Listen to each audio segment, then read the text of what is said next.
दोस्तों आज हम जिस मूवी को एक्सप्लेन करेंगे उसका नाम है रन स्वीटहार्ट रन। तो कहानी शुरू होती है चेरी नाम की एक लड़की को दिखाते हुए। चेरी का भी हाल ही में डिवोर्स हुआ था और उसकी एक बेटी भी है। चेरी लाइफ में अकेली हो चुकी थी, इसलिए अपना गुजारा करने के लिए जॉब ढूंढ रही थी। एक दिन उसका सिलेक्शन एक जॉब के लिए हो जाता है जहाँ उसे एक काम मिलता है जिसमें उसे क्लाइंट के पास जाना था सलाह देने के लिए। वो एक लॉयर के रूप में उसके पास जा रही थी।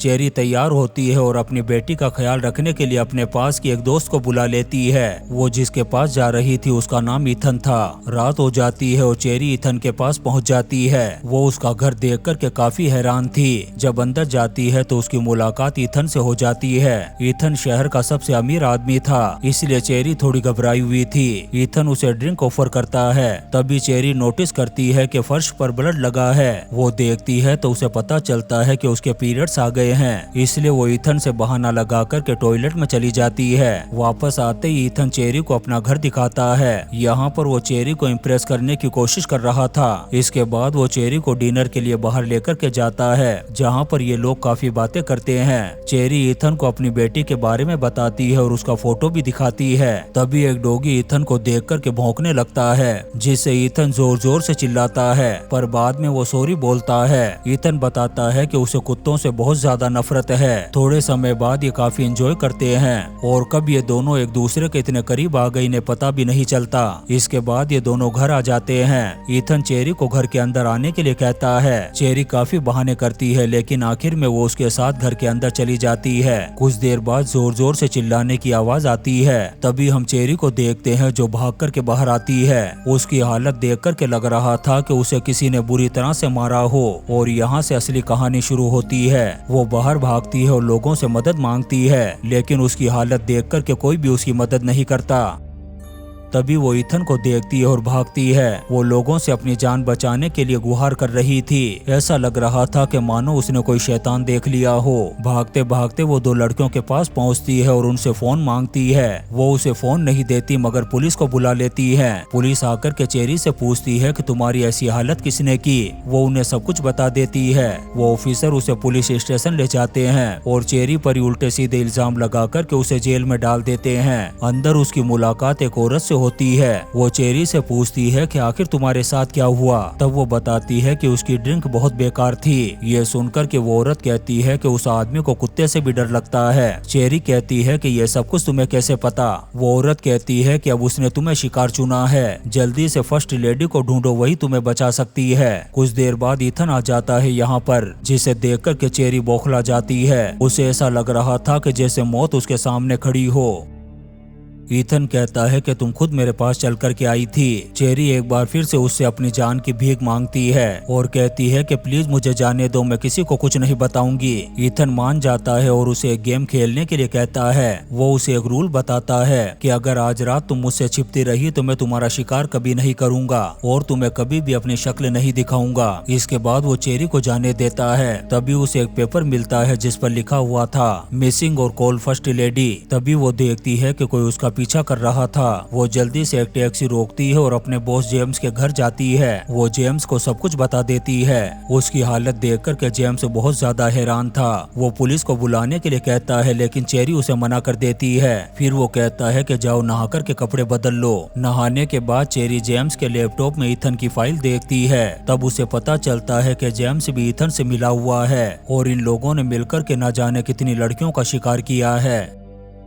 तभी यहाँ पर ईथन की वाइफ जूली आती है, जिसे देखकर के चेरी घबरा जाती है और उसे बताती है कि ईथन तुम्हें सुन सकता है, यानी उसके ब्लड की वजह से वो जहाँ भी जाएगी वो उस तक पहुँच सकता है। यहाँ एक बात क्लियर हो जाती है कि ईथन कोई आम इंसान तो नहीं था। अभी वो बात कर ही रही थी तभी यहाँ पर जेम्स आ जाता है। वो उसे रेस्ट करने के लिए कहता है, मगर चेरी कहती है कि नहीं, अब मुझे चलना चाहिए, मैंने अपने एक्स हस्बैंड को बुला लिया है। लेकिन जेम्स उसे फोर्स करता है रुकने के लिए। तभी चेरी भाग है और जेम्स पीछा करने लगता है उसका। जैसे तैसे करके चेरी बिल्डिंग से बाहर आ जाती है और एक बस में बैठ जाती है। वो फौरन बस ड्राइवर से फोन लेती है और अपने एक्स हस्बैंड ट्रैक को कॉल करती है। फिर वो एक शेप में जाकर के टेप लेती है ताकि अपने पीरियड्स को रोक सके। जब वो टॉयलेट में बैठी हुई थी तभी बाहर से कोई दरवाजा पीटता है, जिससे वो डर जाती है। जब वो दरवाजा खोलती है तो वहाँ पर कोई भी नहीं था। तभी पीछे खड़ा हुआ ईथन उसे पकड़ लेता है और पीटता हुआ वहाँ से ले जाता है।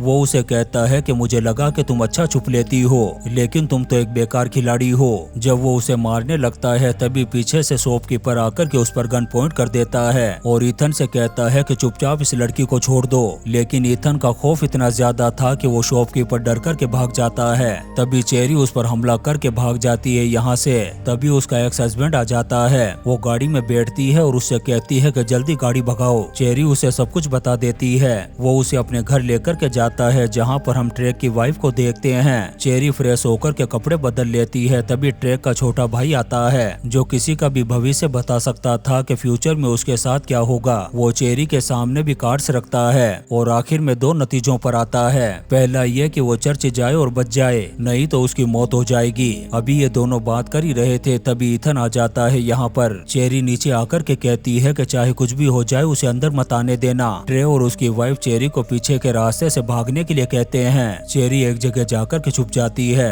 तभी उसे चिल्लाने की आवाज सुनाई देती है। दरअसल ईथन ट्रे की वाइफ को मार रहा था। कुछ देर बाद वो बाहर आती है तो देखती है कि ट्रे की वाइफ मर चुकी थी और ईथन साइड में खड़ा चेरी को बुला रहा था। अब उसके पास कोई दूसरा रास्ता नहीं था, इसलिए मजबूर होकर के उसे बाहर आना पड़ता है। पहले तो ईथन उसके साथ डांस करता है और जब वो उसे लेकर के जाने लगता है तभी ट्रे आ जाता है उसके सामने। चेरी ट्रे को इशारा करके मना करती है कि वो कुछ ना करे। अब ट्रे कुछ करता इससे पहले ईथन उसका काम तमाम कर देता है। यहाँ पर हमें पता चलता है कि ईथन असल में एक वैम्पायर है जो रात में सिर्फ लड़कियों का शिकार करता है। अब यहाँ पर चेरी एक बार फिर से अपनी जान बचा करके भागती है और काफी दूर निकल जाती है, लेकिन ईथन तो सामने ही खड़ा था। तभी एक गाड़ी आकर के उसे जोरदार टक्कर मारती है। यहाँ पर चेरी को याद आता है कि ईथन उसके ब्लड को स्मेल कर सकता है, इसलिए वो अपना थोड़ा सा ब्लड निकाल करके एक ट्रक में फेंक देती है, जिससे ईथन उस ट्रक के पीछे चला जाता है। तभी चेरी को पास में एक चर्च दिखाई देता है। तब वो बिना सोचे समझे उसके अंदर चली जाती है। वो पादरी से कहती है कि मुझे होली वाटर और क्रॉस चाहिए, लेकिन पादरी कहता है कि तुम उससे क्यों भाग रही हो, वो हमेशा तुम्हारे साथ था, उसने तुम्हें चुना है। तभी चेरी एक डेड बॉडी देखती है जो असली पादरी की थी, यानी कि जो पादरी बनकर के खड़ा था वो ईथन था, यानी कि चर्च में भी उसका कुछ नहीं हो सकता था। वो चेरी को एक जगह पर बैठने के लिए कहता है, लेकिन वो मना कर देती है। तब ईथन उसे अपना भयानक रूप दिखाता है जिससे चेरी डर करके रोने लगती है, लेकिन तभी पीछे से पादरी आता है और क्रॉस घुसा देता है उसकी बॉडी में और चेरी को लेकर के यहाँ से निकल जाता है। वो उसे एक लाइटर देकर के एक जगह का बता कर के वहाँ जाने के लिए कहता है। चेरी ऐसा ही करती है। दरअसल वो एक टनल थी, वो बगैर रुके आगे बढ़ती रहती है और अंत में एक जगह पहुँचती है जहाँ पर लग रहा था कि जैसे पार्टी हो रही हो। फिर वो बाथरूम में जाकर के अपने खून को थिनर से साफ करने लगती है। फिर वो दूसरों के कपड़ों को चुरा कर के पहन लेती है और पहुँच जाती है पार्टी में। यहाँ पर शराब और बियर की गंध की वजह से ईथन उसे ढूंढ नहीं सकता था। यहाँ पर वो फर्स्ट लेडी को कॉल करती है और उस तक पहुँचने का पता पूछती है। तभी उसकी मुलाकात होती है 3 लड़कियों से जो उसे बाहर नाइट आउट पर चलने के लिए कहती है। चेरी भी मान जाती है। फिर ये एक ऐसी जगह पहुँचते हैं जहाँ पर सूरज सबसे पहले निकलता है। तभी एक लड़की नोटिस करती है कि उसके सर से खून आ रहा है। ये देख कर के चेरी समझ जाती है कि जरूर ईथन करीब है, लेकिन तभी अचानक से उनकी गाड़ी का एक्सीडेंट हो जाता है और सभी लड़कियां मारी जाती है सिवाय चेरी के। तभी ईथन आ जाता है और चेरी से कहता है कि बहुत चालाक हो तुम, तुम्हारे मरने के बाद मैं तुम्हारी बेटी को बड़ा करूंगा और उसका बहुत ख्याल रखूंगा और फिर समय आने पर मैं उसे भी तुम्हारे पास भेज दूंगा। तभी एक कुत्ता आकर के भौंकने लगता है ईथन पर, जिसे देख कर के वो डर जाता है और चला जाता है यहाँ से। अब चेरी सेफ थी क्योंकि वो डॉग उसके साथ था। अब वो लड़खड़ाते हुए फर्स्ट लेडी के पास जाती है और उसके साथ वो डॉग भी जाता है। वहाँ पर उसकी मुलाकात टीना नाम की एक औरत से होती है। दरअसल वही फर्स्ट लेडी थी। वो उसे बताती है कि यहाँ पर रेड लाइट इसलिए लगा रखी है ताकि बैक्टीरिया खत्म हो सके। वो उससे खून मांगती है ताकि उसे पानी में मिलाकर के नालियों में डाल सके जो शहर के हर कोने तक जाती है, जिससे ईथन सारी रात कंफ्यूज रहेगा कि वो कहाँ है। टीना उसे बताती है कि ईथन को धरती पर भेजा गया था इंसानों की रक्षा करने के लिए, लेकिन वो चाहता था कि इस धरती पर सिर्फ आदमी ही ताकतवर रहे, इसलिए वो लड़कियों को मौत के घाट उतार रहा है। टीना उसे बताती है कि वो इस दिन का इंतजार सालों से कर रही थी कि कोई लड़की उससे बचकर के उसके पति तक पहुंच जाए, फिर वो मिलकर के उसका खात्मा कर देंगे। टीना उसे एक जगह बताती है जहां पर ईथन को मारना आसान था। अब वो फर्स्ट लेडी की कार और उस डॉग को साथ लेकर के उस जगह पर पहुंच जाती है। यहाँ पर पहुंचने के बाद वो सभी खिड़कियों को ब्लैक स्प्रे से काला कर देती है, फिर अपनी बॉडी से ब्लड निकालती है ताकि ईथन उसे सूंघ करके वहाँ तक आ जाए, और होता भी ऐसा ही है। अब ईथन बगैर दिखाई दिए उसे मारता है। चेरी भी सूरज निकलने का इंतजार कर रही थी, जिसे निकलने में सिर्फ 5 मिनट बचे थे। वो बचने की बहुत कोशिश करती है, लेकिन वो उसे पकड़ लेता है और मारने की कोशिश करता है। चेरी एक पत्थर अपनी तरफ खींचती है और ग्लास तोड़ देती है।